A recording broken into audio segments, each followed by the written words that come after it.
Di beberapa video sebelumnya yang pernah gua upload, gua pernah mengungkapkan tentang kehidupan, bahwa di dalam kehidupan kita tidak terlepas dari yang namanya sebuah hubungan, ikatan, persahabatan, cinta, dan banyak lagi lainnya.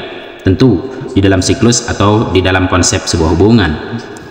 Gua di situ juga mengatakan bahwa tidak ada yang absolut kan di dunia ini, apapun itu. Maksudnya adalah bahwa setiap dari kita ketika memiliki sebuah hubungan, benar nggak sih kita tidak pernah merasa tertekan atau tertuntut sesuatu sebagai bentuk tanggung jawab dari hubungan itu sendiri. Tetapi kita sebagai manusia tentu memiliki batas kemampuan untuk menanggung semua persoalan itu. Dan hal apa sih yang perlu kita lakukan untuk bisa memahami atau saling memahami satu sama lain, seperti sahabat dengan temannya, atau seperti hubungan dua orang yang berpacaran, yang berumah tangga, dan lain sebagainya. Atau bisa saja hubungan antar tetangga. Untuk mengatasi hal itu banyak hal yang harus kita lakukan, atau setidaknya ada beberapa langkah yang perlu kita lakukan. Karena jika kita terus diam dan menahan perasaan itu, bukan tidak mungkin kita sendiri yang akan jatuh terpuruk dalam keadaan yang tertekan dan berakhir dengan keadaan yang mungkin jauh lebih buruk. Maka dari itu, cobalah kita untuk lebih bijaksana dan berpikir lebih jauh tentang bagaimana membicarakan keadaan itu supaya sama-sama bisa merasakan satu sama lain tentang sebuah resiko dari suatu hubungan. Ketika kita berpikir, hanya gualah yang tertekan dari keadaan ini, gua ingin dia memahami, maka di satu sisi mungkin saja mereka juga memikirkan hal yang sama dengan persoalan yang berbeda. Maka di sini salah satu di antara kita tentu harus mampu bijaksana atau bijak untuk menghadapi persoalan ini atau menyelesaikannya. Seperti berupayalah dari salah satu pihak untuk mencari waktu yang tepat, berusaha menemukan saat yang tepat dan tenang untuk membicarakan persoalan itu, berupaya menghindari mengucapkan perasaan di tengah keadaan yang penuh tekanan atau emosi tinggi.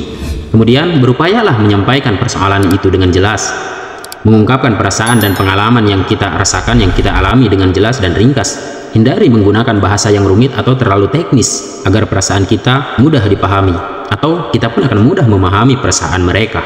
Kita juga harus bisa memberikan contoh-contoh yang nyata. Gambarkan contoh konkret dari pengalaman kita. Misalnya, membagikan momen spesifik yang membuat kita merasa tertekan atau sulit di dalam suatu keadaan tertentu, atau selama persoalan itu dibiarkan. Kemudian, fokus pada perasaan dan dampaknya. Artinya, kita harus mampu menjelaskan bagaimana situasi tertentu mempengaruhi perasaan kita dan dampaknya pada kesejahteraan mental dan fisik yang kita alami bersama. Itu akan berpengaruh kepada kita, dan dia pun tentu saja nanti akan menceritakan tekanan apa yang dia rasakan, sehingga itu sangat merugikan kesejahteraan mental dia. Di sini akan cerita satu sama lain, dan dengan itu masalah akan lebih cepat diselesaikan dan kita akan melalui kehidupan dengan keadaan yang jauh lebih baik dan lebih menyenangkan. Hal ini tentu akan dapat membantu setiap orang lain itu lebih memahami sudut pandang kita ketika kita mengungkapkan itu. Maka dari itu, kemungkinan besarnya adalah mereka pun akan mengungkapkan persoalan atau perasaan yang membuat mereka merasa tidak nyaman selama ini dengan kita. Kemudian, kita juga harus membuka berbagai pertanyaan. Kita harus mampu mengajak mereka untuk bertanya jika mereka ingin tahu lebih banyak atau membutuhkan klarifikasi lebih banyak.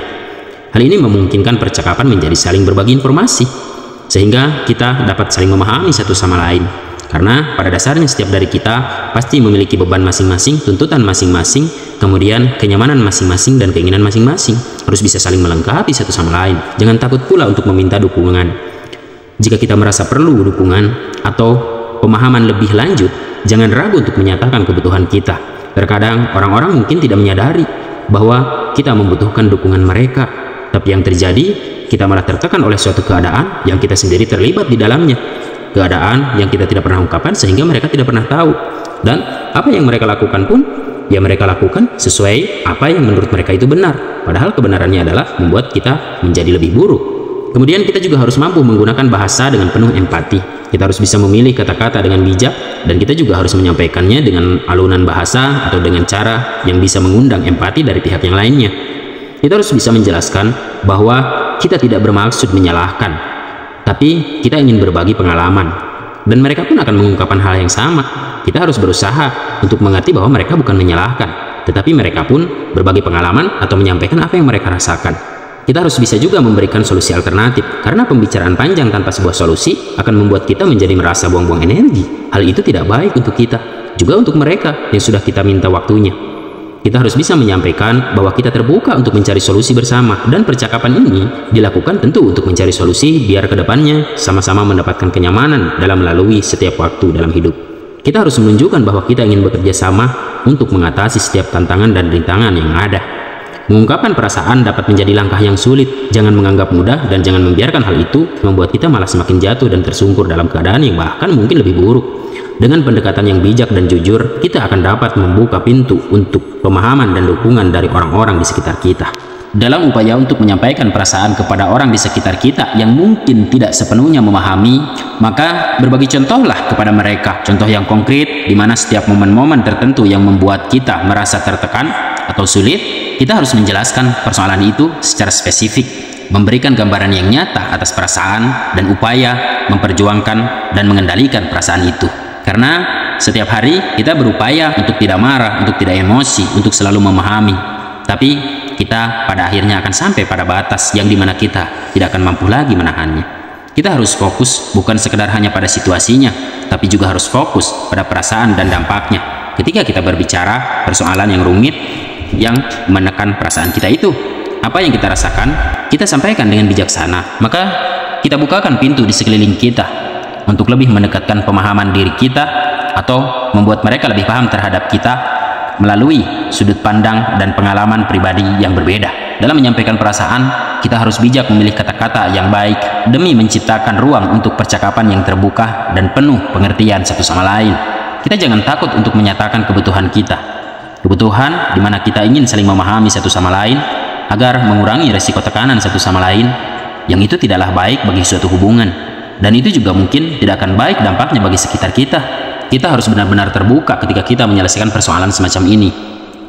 Seringkali kan di antara kita merasa kita tertekan oleh tuntutan seseorang, dan kita juga tertekan oleh keadaan kita sendiri. Kita berharap orang lain memahami keadaan kita supaya kita tidak mendapatkan tekanan yang berlipat ganda. Dan ketika kita mengharapkan tidak mendapatkan tekanan dari pihak lain, tanpa kita sadari pihak lain pun selama ini mendapatkan tekanan. Tapi di sini kita harus terbuka dengan tujuan yang paling penting adalah, salahkah kita berharap lebih kepada mereka tanpa kita tahu kemampuan mereka seperti apa? Kita seringkali menuntut lebih kepada mereka yang tidak memiliki kelebihan atau kemampuan yang berlebih. Kita seringkali kecewa karena orang lain yang pada kenyataannya kita dikecewakan oleh harapan kita yang terlalu melampaui batas kemampuan dari orang yang kita harapkan. Apapun bentuk harapan itu, hendaklah kita menyadari bahwa dunia ini kita tidak akan mampu mengendalikannya. Jangankan orang lain, waktu orang lain, keadaan orang lain, bahkan tubuh kita pun tidak sepenuhnya mampu kita kendalikan. Apakah kita ingin mencoba untuk tidak bernapas selama 1 jam? Tidak mungkin bisa. Atau untuk tidak mengedip selama setengah jam? Kita tidak bisa. Jika hal itu tidak bisa menjadikan pelajaran bagi diri kita, maka jalan satu-satunya kita harus membuka hati untuk setiap nasihat dan pendapat dari mereka atau orang lain. Tidak ada yang salah dengan mengungkapkan kebenaran satu sama lain. Namun, jika persoalan yang lebih buruk terjadi, maka persoalan itu hadir dari ego yang terlalu tinggi. Kita terima setiap kali apa yang mereka katakan terhadap diri kita. Kita katakan dan kita jelaskan mengapa kita begitu sulit memenuhi apa yang mereka harapkan dari diri kita. Dan kita harus terbuka tentang apa yang kita rasakan, sehingga kita begitu sulit memenuhi apa yang mereka harapkan dari diri kita. Kemudian kita juga ungkapkan perasaan kita, tekanan kita, ketidakmampuan kita, penyebabnya apa, kita ungkapkan semuanya kepada mereka, supaya mereka juga memahami bahwa apa yang mereka pikirkan tentang kita bisa jelaskan kepada mereka, dan mereka akan mulai mengerti bagaimana itu berharap. Maka dengan hal ini terciptalah satu sama lain saling memahami, dan suatu hubungan akan dijalankan dengan lebih sehat dan lebih baik. Semoga nasihat ini bisa bermanfaat tentunya bagi diri gua sendiri dan juga kalian semua para pendengar. Itu saja, terima kasih.